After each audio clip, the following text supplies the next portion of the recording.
December 10, 1941, dogfights over Manila.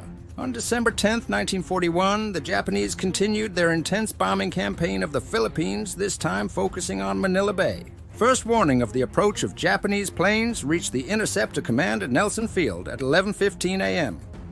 Half an hour later, enemy aircraft hit Del Carmen Field near Clark, as well as Nichols and Nelson Fields near Manila. There was almost no anti-aircraft fire and no fighter protection over the airfields because all of the pursuits were engaged over Manila Bay.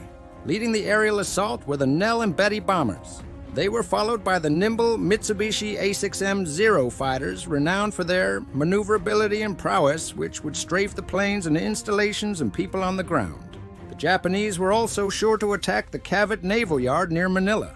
This naval facility was crucial for the U.S. Navy in the Pacific, and its destruction would significantly hamper the American war effort. These attacks lasted 2 hours, and the damage was extensive and devastating to the Filipino-American war effort.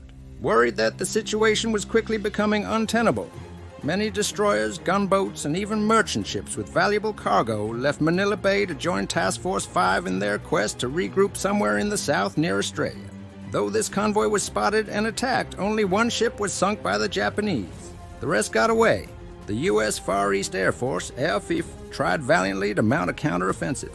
Their P-40 Warhawks, a fighter aircraft known for its ruggedness, engaged the enemy. But with many of their B-17 flying fortresses previously destroyed or damaged, the ability of the FIF to repel the Japanese aerial onslaught was severely compromised. The Philippine Army Air Corps, equipped mainly with the older Boeing P-26 P-shooter fighters, were similarly outnumbered. From Wikipedia, with the FIF crippled, the 6th Pursuit Squadron at Nichols Airfield was one of the remaining units available to meet the enemy. At 11:30 a.m. on December 10th, while the unit was having lunch, general quarters was sounded, and the Philippine Army Air Corps would have its baptism of fire.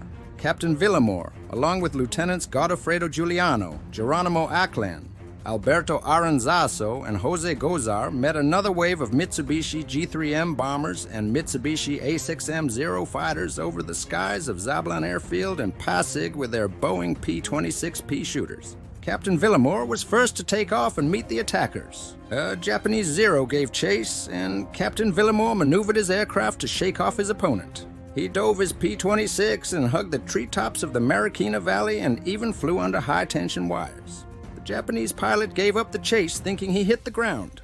Captain Villamor then pulled up only to find himself being pounced by another Japanese Zero. He swung his aircraft on a vertical left bank, putting it on a stall but training his guns towards a face-to-face engagement with the enemy. The Japanese pilot was surprised by the maneuver, but Captain Villamor was able to fire off, first hitting the wings of the Zero and bursting it into flames. This was the first confirmed kill by the PAC. Despite the disadvantage, Villamor and his squadron was credited with 4 kills, 1 Mitsubishi G3M bomber and 3 Mitsubishi A6M Zeros, 2 of them by Villamor himself. From Wikipedia. Though the valiant defenders were outnumbered, that did not deter them from their duty, risking near certain death.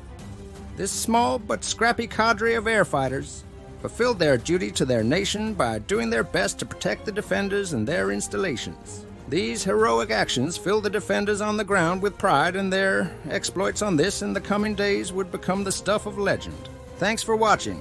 Please like, comment, and subscribe.